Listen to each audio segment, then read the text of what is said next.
¿Quién hizo más daño a largo plazo a la humanidad entera? ¿Adolf Hitler, Aristóteles o Tomás de Aquino?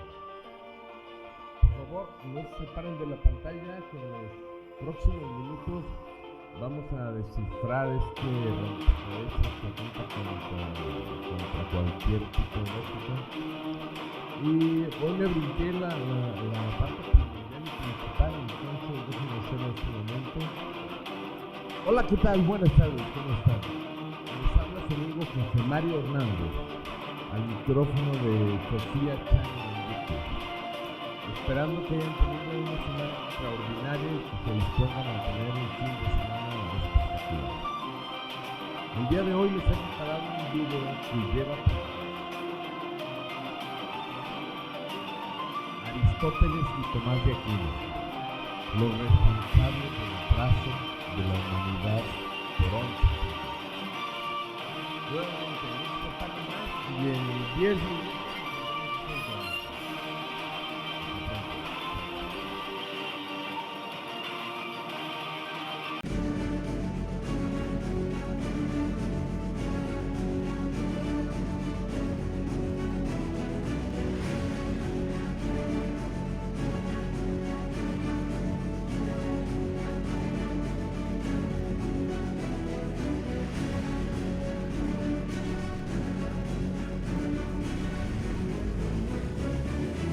Tomás de Aquino, un filósofo verdaderamente enorme.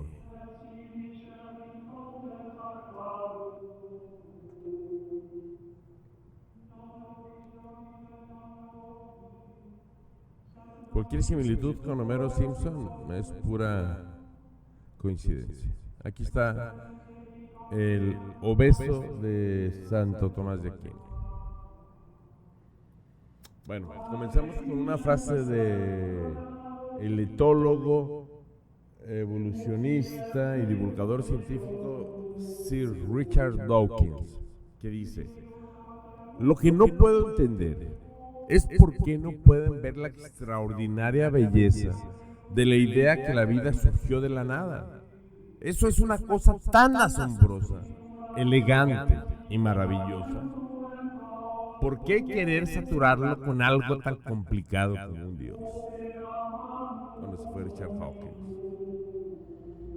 Tenemos dentro de las magnas obras filosóficas, sobre todo metafísicas y teológicas, que realizó el agustino de Tomás de Aquino, sobresalen de ellas la Summa Theologica, en donde él expresa sus 5 vías para demostrar la existencia de Dios. Es algo que ha quedado desfasado aproximadamente 3.500 años, de acuerdo a los conocimientos que tenían los griegos en la Edad Oscura, o al conocimiento que tenían los sumerios y los babilonios, así como los romanos. Comencemos a desglosarlas una por una. La primera de las vías es la vía del movimiento. En esta, la realidad del cambio o del movimiento, en sentido aristotélico, exige necesariamente la existencia de un primer motor inmóvil, porque no es posible fundarse en una serie infinita de indicadores del movimiento. Ok, lo que nos quiere decir, si un sujeto se mueve, o un objeto, o lo que ustedes gusten llamar un avión, un carrito, lo que sea, si se mueve, es porque hay un motor eterno e inmóvil detrás de él que lo está moviendo. Y ese motor es Dios. Y resolvámoslo, si les parece, de una sola vez para que no se nos junten. Bueno, este también es el enorme y obeso Tomás de Aquino. Vamos entonces con el origen de las 5 vías de Tomás de Aquino. La primera y la quinta vía pertenecen a Aristóteles. Entonces, Tomás de Aquino plagia las teorías principales de Aristóteles, aunque con la perspectiva cristiana del ser, como se ha visto antes. Los conceptos de forma y materia, acto y potencia, sustancia y accidentes, y Dios como fundamento último de los movimientos de la realidad, que son la primera y la quinta vía, asume toda su teoría del conocimiento y las bases de su antropología, la concepción formal del alma, su división tripartita, etc. En Ética y Política recoge el concepto y la clasificación aristotélica de la virtud y completa sus aportaciones sobre la ley natural, que es la base del derecho natural, que por cierto es metafísico, o sea, es ajeno a la física de este mundo. En pocas palabras, es una fantasía irreal querer juzgar a alguien con un derecho metafísico, ya que eso está reservado para todo lo que está más allá de la física, y nosotros estamos más acá de la física. Se completan esos esquemas con la referencia a la ley eterna y las virtudes teologales, ajenas a la misma cultura griega. Por otra parte, la lógica la acepta íntegramente desde su juventud. Finalmente, la tercera vía procede del pensamiento musulmán y judío. Además de que Tomás de Aquino acoge sus comentarios de Aristóteles, destaca por su gran atención y fervor hacia Avicena, en su distensión aún inexacta debido a su esencialismo entre esencia y existencia, y en la formulación de la tercera vía. Por otro lado, de Maimónides, de otro sabio de origen beduino, malamente dicho árabes, porque el pueblo árabe jamás se llamó árabe, eran beduinos, porque era un pueblo nómada. Entonces, por otro lado, de Maimónides recoge la defensa de la creación de la nada y su modo de entender las relaciones entre la fe y la razón. Y vamos más allá. Quedémonos en la primera vía. La primera de las vías, como vimos, es la vía del movimiento. En esta, la realidad del cambio del movimiento en sentido aristotélico exige necesariamente la existencia de un primer motor inmóvil, porque no es posible fundarse en una serie infinita de indicadores de movimiento. Vale la pena mencionar que en el vacío espacial los objetos se mueven a 28.000 kilómetros por hora, simplemente por efecto de arrastre y de marea gravitacional de los diversos planetas, astros y agujeros negros. Siempre y cuando no se ejerza una fuerza en sentido contrario a la dirección del movimiento, como atinadamente dijo Newton en su segunda ley. ¿Vamos bien? Ok, regresemos entonces a la segunda vía. La segunda vía es la vía de las causas eficientes, puesto que las causas eficientes forman una sucesión y nada es causa eficiente de sí mismo, hay que afirmar la existencia de una primera causa. En español, ¿qué quiere decir todo este rollo? Que las causas eficientes, ¿sí?, y por tanto eficaces, forman una sucesión en donde todas ellas son contingentes, ya que no es necesario que provengan de otro ser contingente. De otra forma, lo posible no sería más que posible. Es un juego de palabras que no nos lleva a ninguna parte, simplemente es retórica llevada al máximo, al epítome, antes de que el PRI tomara esta expresión y la dejara pervertirse en su máximo esplendor. Entonces vamos a ver qué nos dice sobre la segunda ley de las vías. Aquí nomás estaba la primera, la quinta y la tercera. Aquí está la segunda. Esta es la contraargumentación de la segunda vía.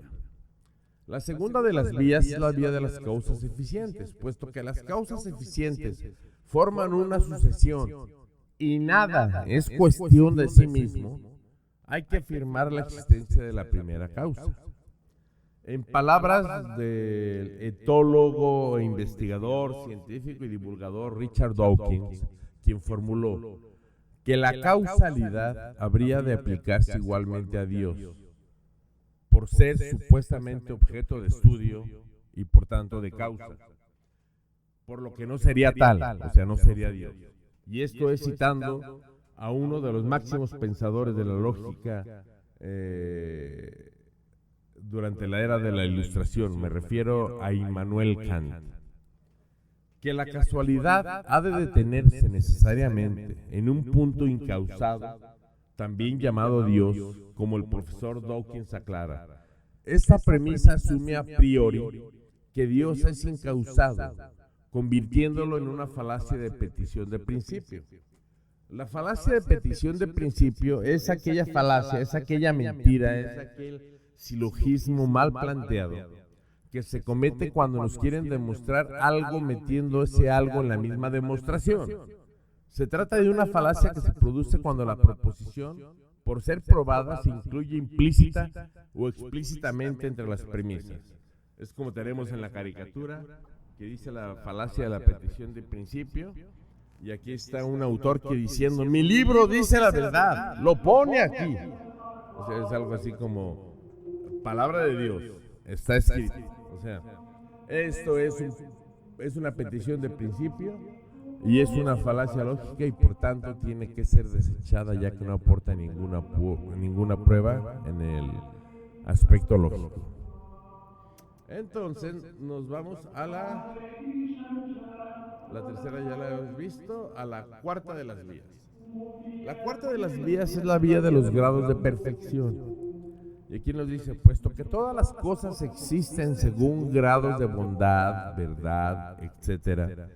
Es algo así como lo que en pleno siglo XXI se dice, hasta en los perros hay clases, hay niveles.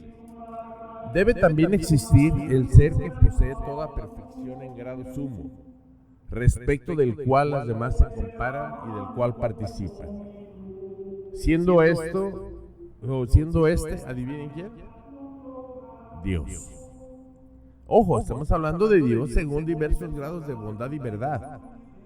Cuando no vayamos muy lejos, en el Antiguo Testamento, Dios arroja a sus hijos, Adán y Eva, del paraíso terrenal porque tuvieron la osadía de comer del árbol del conocimiento. Desde entonces es un hecho que la Iglesia y el Estado aborrecen a la gente que tiene el conocimiento. Entonces también Dios no puede ser un ser perfecto cuando mandó eliminar a todos los pobladores de Sodoma y Gomorra, cuando mandó eliminar a todos los pobladores de la tierra, incluso los animales, con el diluvio, con el famoso diluvio universal de origen sumérico, que no es de origen hebreo. También sucede cuando a Dios se le ocurre muy fácil cruzar una apuesta con el diablo para ver cuánto podía soportar el pobre Job antes de quejarse en su eterna paciencia. Para esto, ganando el diablo esa apuesta, logra que Dios le quite a sus hijos, a su esposa, su ganado, sus mulas, sus tierras, y encima de todo lo enferma de lepra. Y aún así, de pronto llega el momento que Job se arma de valor y le dice, Dios, ¿por qué me haces esto? Y entonces el Señor, que es toda perfección y toda bondad, dice, jajaja, cállate, cabrón, que cuando yo te mantuve y te tuve y te mantuve y te di, nunca te faltó nada. Ahora que el diablo me ha abierto los ojos, me doy cuenta que eres un ser despreciable y que solamente me quieres por mis bienes. Soy solamente tu proveedor. Entonces, no existe la verdad ni la bondad absoluta. Y finalmente llegamos a la quinta y última vía, que es la vía teleológica del orden y la finalidad. La teleología quiere decir en filosofía el estudio del fin último de una corriente filosófica o de un precepto filosófico. Esto es, la vía teleológica del cristianismo, ¿cuál es? La salvación de las almas. La vía teleológica del Islam, ¿cuál es? La salvación de las almas, en especial de los guerreros que mueren y de las mujeres que mueren dando a luz. La vía teleológica de los hebreos, ¿cuál es? Llenarse de conocimientos, llenar el Talmud con sus interpretaciones, ya que es un libro incompleto el Talmud. El Talmud es la contrarrespuesta al Torah. Entonces ese libro se está llenando constantemente por los sabios hermeneutas. Y esta es la única religión donde no existe el cielo ni el infierno. Los hebreos dicen que el cielo y el infierno existen y moran en esta tierra. Y que el hombre no debía sufrir un castigo más que aquel de estar vivo. Entonces ellos no están esperando un Mesías para que resucite a los muertos. Esperan un Mesías para que se acabe este ciclo en la tierra y comience uno nuevo. Entonces, como podemos ver, para que haya existir un ser inteligente que haya pretendido la finalidad que se observa en todo el universo, esto es lo que soporta la famosa teoría que se enseña en 35 estados de la Unión Americana, que escúchenmelo fuerte y claro, seguramente va a ser uno de los clavos que van a tapiar el ataúd de los estadounidenses. El hecho de cerrarse a la ciencia y seguir enseñando en 35 escuelas de los Estados Unidos de Norteamérica, el seguir enseñando la teoría de la creación, que ni es teoría y ni fue creación. ¿Vale? Acá tenemos otra vez al enorme. La primera, la segunda vía. Bueno, esta es una pequeña caricatura. Está un cosmonauta, perdón, porque es el traje de un cosmonauta ruso. Sin embargo, está hablando en inglés. Pero dice: no puedo ver ningún dios por acá arriba. La contraargumentación de la tercera vía. La tercera de las vías es la vía de la contingencia y del ser necesario. En esta vía, como es un hecho que hay seres que existen y que podrían no existir, esto es, que son contingentes, es forzoso que exista un ser necesario, ya que de otra forma lo posible no sería más que posible. Buen juego de palabras. La contingencia o limitación al existir es cuando nos encontramos con cosas que tienen posibilidad de existir y dejar de existir. Pero dado que ahora existe algo, es que no todas las cosas tienen posibilidad de existir y de no existir. Que algo de ser necesario, tenemos pues que en el universo existen cosas contingentes que llegan a existir y podrían dejar de hacer. También existen cosas en el universo, en el cosmos, necesarias, que no pueden no existir. Esto es cierto. Ahora bien, ¿qué cosas son necesarias? Pues pensando, por ejemplo, dentro de lo que es el cosmos, hay dos cosas que se consideran imprescindibles y necesarias: el espacio y el tiempo. Creo que esas dos cosas son necesarias porque no puedo imaginar una situación en la que el mismo espacio no exista. Puedo imaginar un vacío, un espacio sin nada, ningún átomo, ninguna energía. Pero conste, el vacío del espacio sideral tiene en promedio 7 átomos de hidrógeno y 1 de helio. Entonces el vacío no existe como tal. Supongamos, sigamos con esta escolástica. Y nos dice que puedo sospechar que no existe un espacio sin nada, sin átomos, sin energía, pero no puedo imaginar, ni creo que nadie pueda pensar en un universo sin longitud, anchura ni altura. Lo mismo me pasa con el tiempo, y esto, en última instancia, sería una representación de Dios para los que se mueren por demostrar su existencia. A un lado tenemos un agujero negro, que es también parte de las cosas que pueden existir y después pueden no existir y no sucede nada. De nuevo Richard Dawkins, que dice: se espera del resto de nosotros que defendamos nuestros prejuicios, pero pedirle a una persona religiosa que justifique su fe infringe la libertad religiosa. Así es. Bueno, la contraargumentación de la cuarta vía.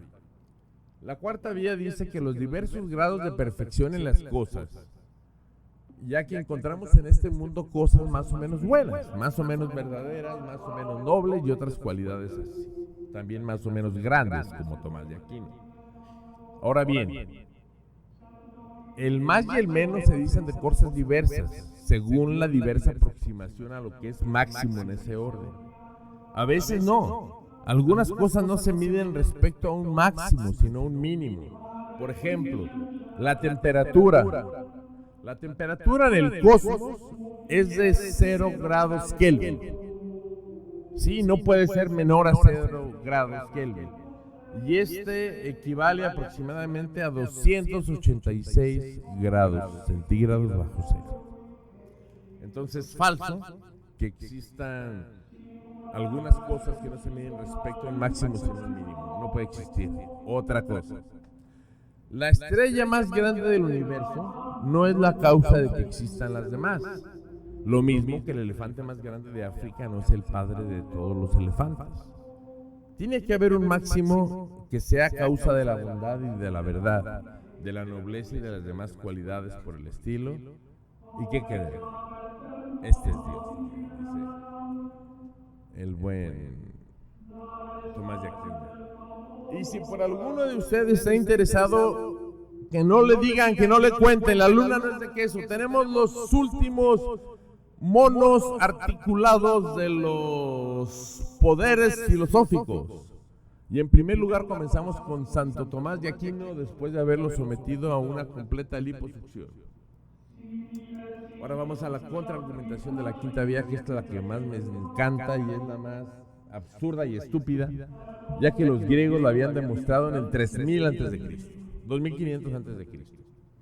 Quinta vía, el gobierno de las cosas.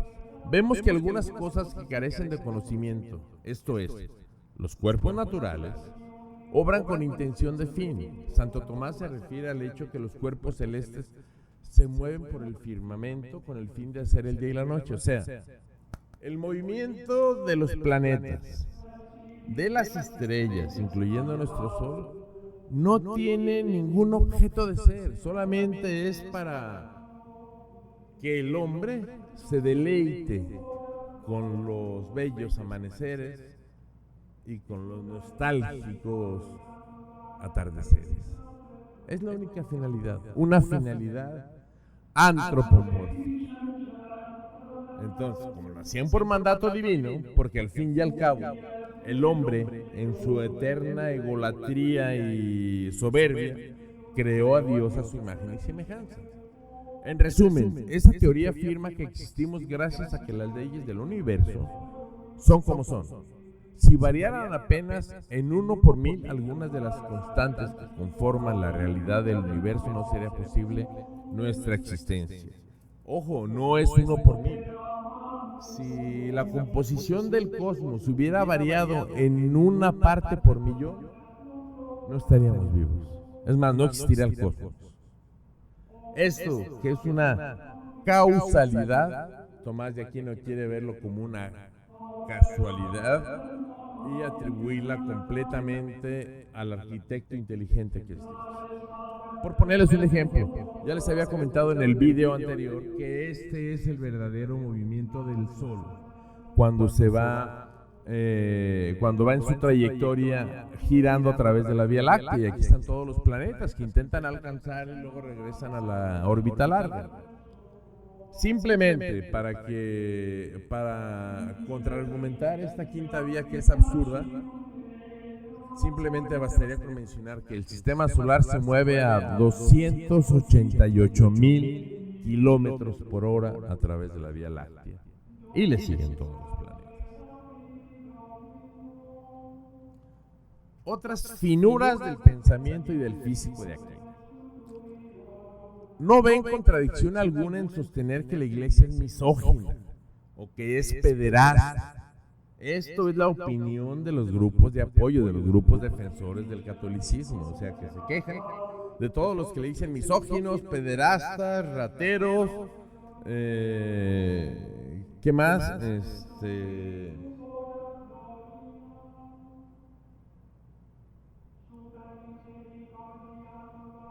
nepotistas,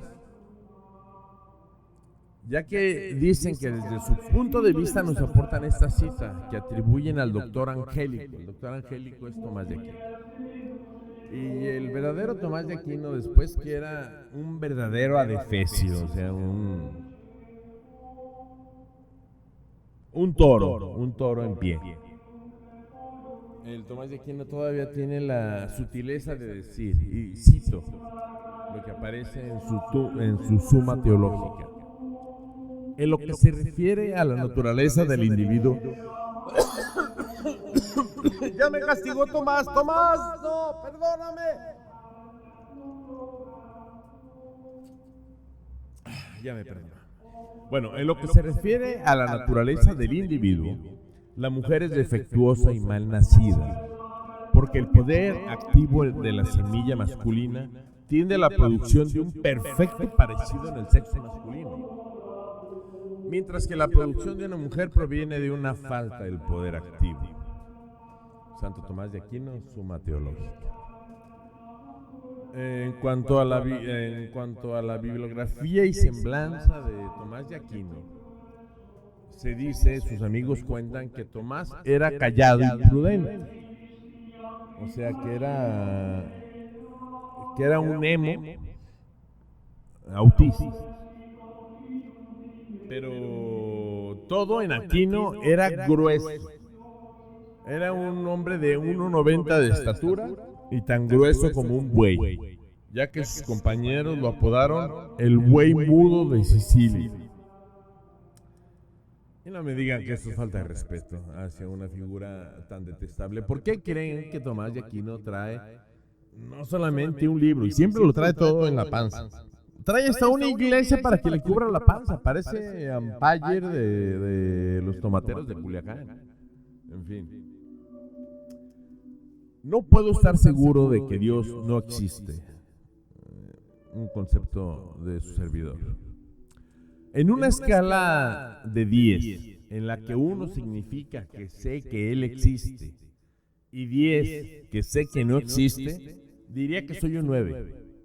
Eso no significa que estoy absolutamente seguro, que lo sé absolutamente, porque no lo estoy.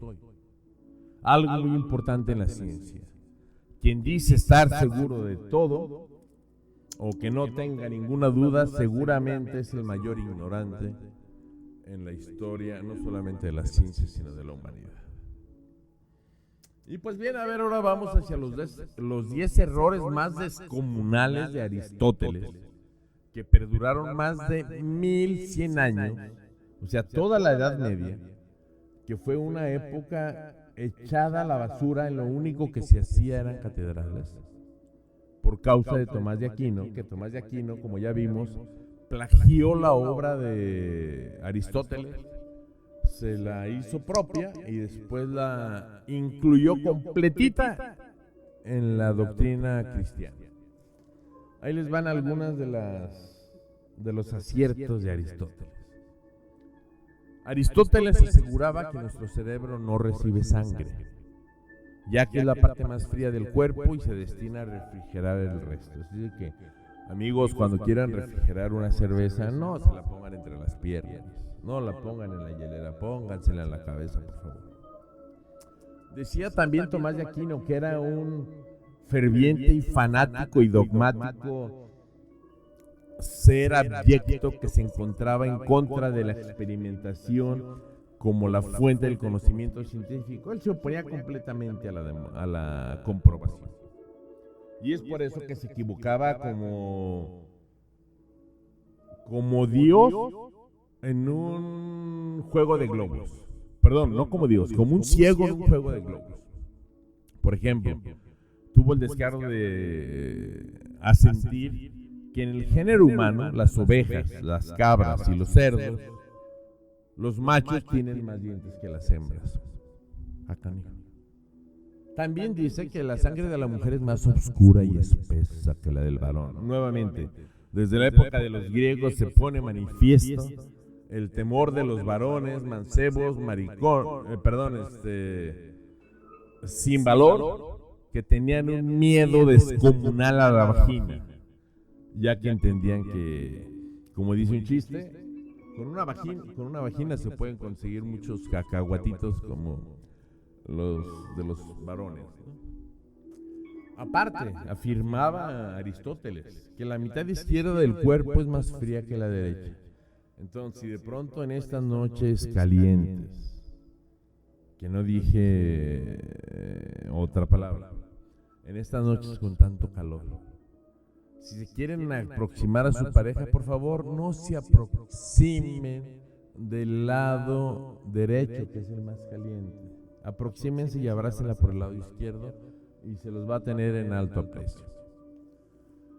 El error 5 y el 6 quizás son las dos ideas de Aristóteles que perduraron durante más siglos, enquistados en el conocimiento colectivo que estaba abonado por la religión, y fueron que 6. La Tierra era el centro del universo. Falso. Eratóstenes de Cirene, cuando se encontraba en Alejandría, no solamente demostró que la Tierra era perfecta, era esférica, sino que calculó el diámetro de la Tierra con un margen de error del 2%. Eso fue 1500 años antes. ¿Por qué lo tiró a la basura este soberbio? 7. Afirmaba que el vacío no existe, ya lo vimos. Bueno, no tenía forma de saberlo el pobre tipo. Pero en lo que los científicos o astrofísicos consideran el más absoluto de los vacíos, existen en promedio 7 átomos de hidrógeno y 1 de helio. 7. Sobre la idea de que nuestro planeta pudiera desplazarse por el universo. Aristóteles se burlaba de los pensadores que ya habían valorado esta idea y decía: ¡ah! ¡Qué ocurrencia! ¿Qué pasaría con los pájaros que vuelan si la Tierra se moviera? Aristóteles era, por tanto, de los que creen que una mosca que vuela dentro del vagón de un tren debe desarrollar la misma velocidad del tren para no quedar hecha papilla contra la pared. Y lo que es peor, si se frena el tren, se despedorra la mosca. Otra idiotez. Aristóteles creía que los 4 elementos básicos eran el agua, el aire, el fuego y la tierra. Yo debo reconocer que todavía cuando estaba en la secundaria yo solamente reconocía 3 elementos: Earth, Wind and Fire, que es el extraordinario grupo de Rhythm and Blues. En fin, es una pequeña broma y absurda. Y además argumentaba que el éter podría existir y que todas las cosas tienen un sitio idóneo en el cosmos. Aparte, en el colmo de las atrocidades, Aristóteles sostenía que si una piedra cae es porque se dirige a ocupar su lugar natural, que es el suelo. Holy Mother of Christ. En fin, el 10. Como todo movimiento requiere un ser en acto previo que actúe como causa eficiente o motor del cambio, y además siempre se dirige hacia una meta, que actúa como causa final del movimiento. Habida cuenta a sí mismo de que resulta imposible la serie de una serie infinita de motores y de móviles en la naturaleza, es necesario, imprescindible, admitir la existencia de un primer motor inmóvil, acto puro que es causa y fin último de todos los movimientos del universo. Ya vimos hace un momento que, por ejemplo, esto lo descubrió Hubble. Las galaxias, mientras más lejanas, más se alejan de nosotros. Y esto se debe básicamente a la influencia gravitacional de la materia negra y de la energía oscura. En fin, por si todo lo anterior fuese poco y quisiéramos una cereza adornando nuestro pastel, Tomás de Aquino y su contubernio con la Santa Inquisición, definitivamente los peores azotes de la humanidad y la ciencia. Después de que juzgaron y quemaron vivo a Giordano Bruno, que era un sacerdote, pero también era astrónomo, y por haber cometido el sacrilegio de aceptar que existían mundos más allá de este con vida, lo quemaron vivo después de haberlo torturado 8 años incesantemente. Y todavía que lo queman en leña verde, le sacan la lengua y la atan a un poste con un clavo para que no emita ninguna sola palabra. Díganme, esto es bondad pura. En fin. Fuera de eso, otros dos de los grandes admiradores de este obeso Tomás eran nada más y nada menos que el canciller Juan Gerson y dos de los peores enemigos de la humanidad y la Ilustración. Tomás de Torquemada, juez supremo de la Santa Inquisición. Abro un paréntesis. Torquemada realiza prácticamente, o sea, parte de su carrera en España, pero mucha de la carrera y mucho del sufrimiento que impone lo hace en la Nueva Galicia, en América.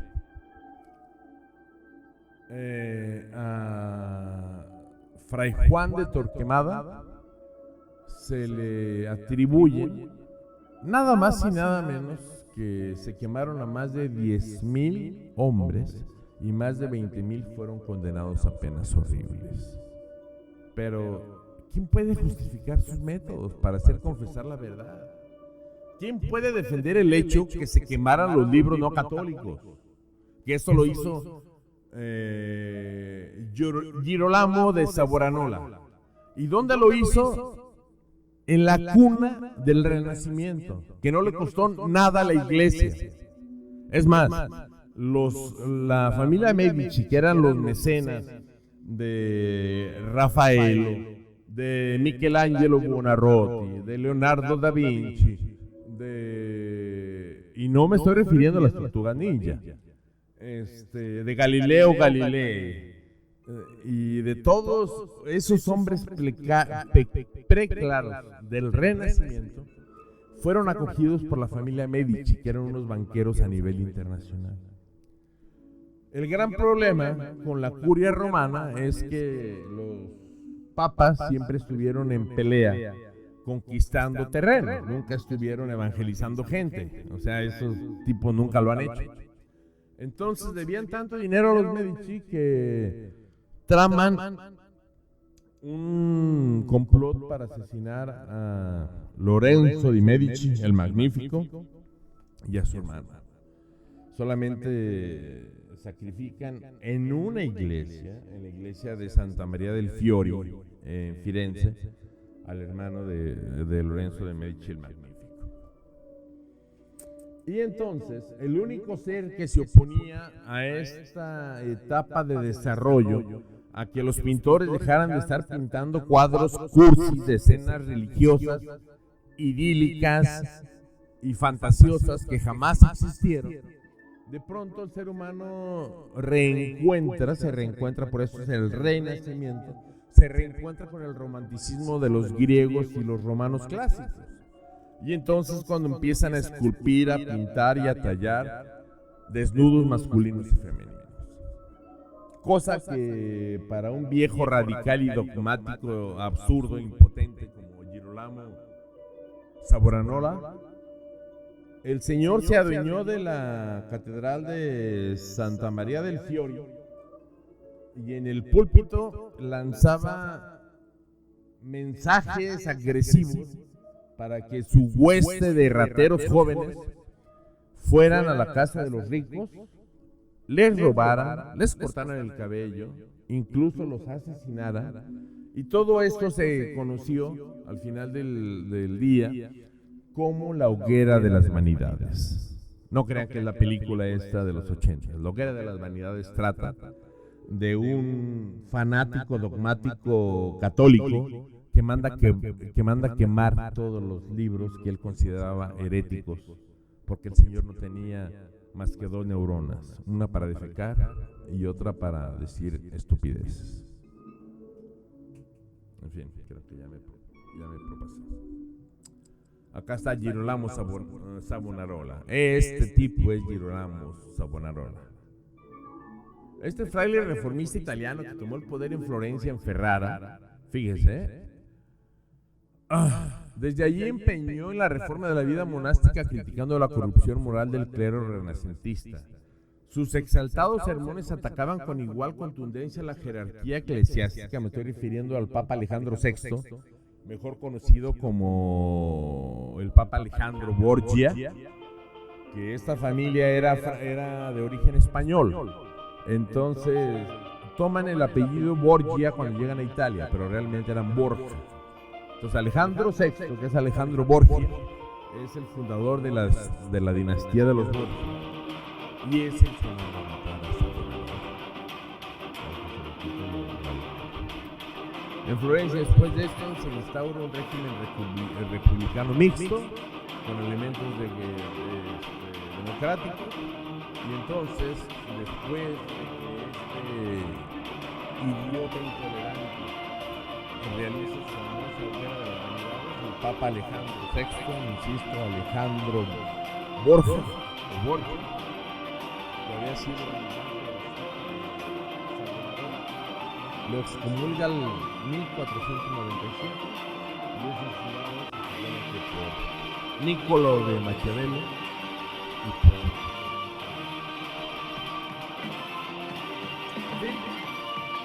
parece que no acabamos. Aristóteles, aunque su leyenda como filósofo es apabullante, sería obsceno tratar de ocultar sus múltiples y cotidianos errores, provocados a saber por dos importantes factores. 1. Su férrea oposición a la experimentación y por ende al conocimiento científico, lo mismo que sucede hoy en día al seno de la Academia de Filosofía con todos los metafísicos, que se oponen completamente al avance científico y siguen hablando de brujas y todo el rollo en la metafísica, así como su fama de hacer valer los principios de autoridad. Dentro de los argumentos, dentro de las falacias, la principal falacia que existe es el argumento de poder, y es el que han escuchado infinidad de veces de sus malos jefes, de sus malos maestros, o en algunas ocasiones tal vez de nuestros padres, que nos decían: se hace esto porque yo digo. Así era el absurdo de Aristóteles. Y pese a lo que muchos filósofos intentan sostener e intentan hacer de él una figura preclara y abnegado, Aristóteles fue integrante de la tradición sofista. ¿Quiénes eran los sofistas? Eran aquellos que daban clases a cambio de un jugoso exstipendio que pagaban sus padres, que eran ricos mercaderes. Y Aristóteles se vuelve precisamente en eso. Acaba vendiendo la ciencia para los que más dinero tenían y los pobres, como sucede hoy en día, sin educación. Es por eso que tras pactar un jugoso acuerdo con su padre, con el padre del que fuera Alejandro Magno, Filipo de Macedonia, es por lo que Aristóteles decide ser el tutor de Alejandro Magno. En fin, hasta aquí llegamos, fueron 32 minutos, espero realmente que esto haya resultado de su agrado. Sé que es un tema impactante, sé que es un tema que puede resultar chocante, ya que violenta las imágenes de una historia deformada por el tiempo y creada por los ganadores, de una historia que se ha empeñado en hacer de los buitres ángeles y en hacer de los vivos demonios. Entonces, tienen toda la información a su alcance, tienen acá todas las fuentes que consulté y hay más. Solamente es cuestión que decidan desarrollar un pensamiento crítico. Y el primer pensamiento crítico es suscribirse, el segundo es tocar la campana y el tercero es, sin pretextos, compartir este video con todos sus allegados. Amados, no amados, odiados, con todos por favor compártanlo y háganle su